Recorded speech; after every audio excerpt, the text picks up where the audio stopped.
Guys, এমজে blog channel থেকে আপনাদেরকে আসসালামু আলাইকুম। আমি মাত্রই ঘুম থেকে উঠলাম, উঠে ফ্রেশ হলাম, এখন বিছানাটা গুছিয়ে নিচ্ছি। আপনারা সবাই তো জানেন আমি বাবার বাসায় আছি। এই তো মশারিটা তুলে রাখলাম। এখন শীতের দিন যেহেতু জানি, এখনো আমরা লেপ ব্যবহার করি। লেপটা গুছিয়ে নিই, আচ্ছা পরে গুছাবো। যাই হোক, এইটা দেখুন, আমি এই অলিভ অয়েলটা ব্যবহার করি। এটা অনেক ভালো। এটা ব্যবহার করলে শরীরের কোনো ফাটা দাগ থাকে না, সব কিছু রিমুভ হয়ে যায়, অনেক ভালো। আমি মাত্র এইটুকুই ব্যবহার করছি, এতে আমার শরীরের অনেক ফাটা দাগ রিমুভ হয়েছে। চলুন আপনাদের সাথে সবটা শেয়ার করি। এটা আমাদের স্ট্যান্ড ফ্যান দেখছেন, এটা দাম সম্ভবত নিয়েছিল 5,000 টাকা। এটার প্রচুর বাতাস হয়, এটা দিয়ে প্রায় 15-20 জনের মতো বাতাস খেতে পারবে যদি একটা বড় কোনো জায়গায় রাখা হয়। এই তো দেখুন সকাল হয়ে আসছে, এখন মনে হয় সকাল 8টা। এই তো দেখুন সকালে কত সুন্দর রোদ উঠেছে বাইরে। আমার ক্যামেরা একটু খারাপ দেখাচ্ছে, চলুন বাইরে যাই, দেখি।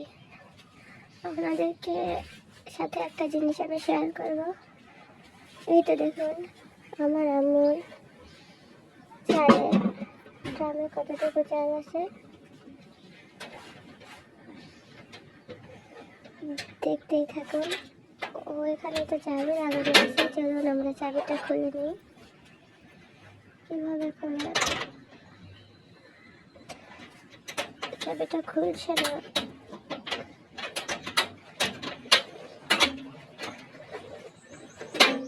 মনে হয় এই চাবি দিয়ে না, এই চাবি দিয়ে খোলা যাক। এটা দিয়ে তো আরো খুলছে না, এটা দিয়ে এই তো খুলে গেছে চাবিটা। দেখা যাক কতটুকু চাল আছে।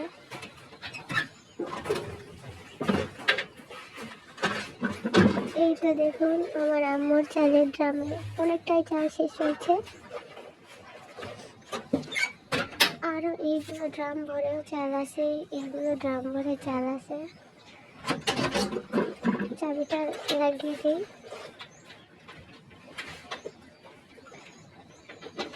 চাবিটা মনে হয় নষ্ট, সহজে খুলছেও না, লাগছেও না।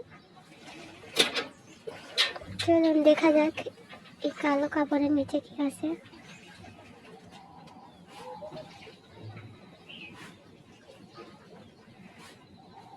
এখানে আটা রাখছে পিঠা বানিয়ে খাওয়ার জন্য, ঢেকে রেখে দিই। আর এইগুলোতে তো জানেনই কি আছে। চলুন আপনাদের সাথে নিচে সব কিছু শেয়ার করি।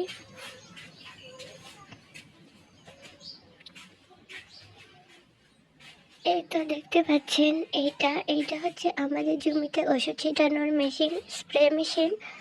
এটা দিয়ে বিভিন্ন তরল ওষুধ আমরা স্প্রে করে জমিতে ছেটাই, বড় স্প্রে। আর এই তো ঐতিহ্যবাহী জাঁতা, এখন মেশিনে আটা তৈরি করে, চালের গুঁড়া তৈরি করে, কিন্তু আমরা এখনো জাঁতাতে চালের গুঁড়া আটা তৈরি করি। এই তো ওই জাঁতার হাতলটা ভেঙে গেছে, না হলে এটা দিয়ে হয় আমাদের। চলুন নিচে যাই। আর এই তো এইটা দেখতে পাচ্ছেন, ওইটা হচ্ছে আমাদের ধান রাখার গোলা। দেখি আপনাদের সঙ্গে শেয়ার করি। এই তো দেখতে পাচ্ছেন,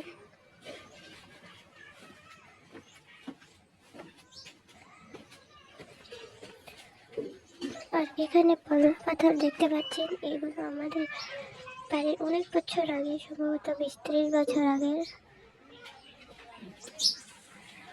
আপনাদের সাথে বাইরেটা শেয়ার করি।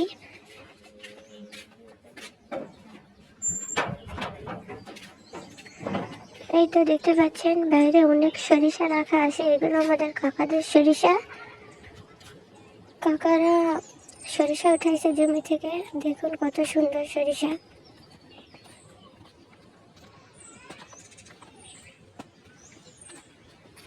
এই তো দেখতে পাচ্ছেন সরিষাগুলো ঢেকে রাখছে যাতে মুগরি হাঁসি নষ্ট না করে।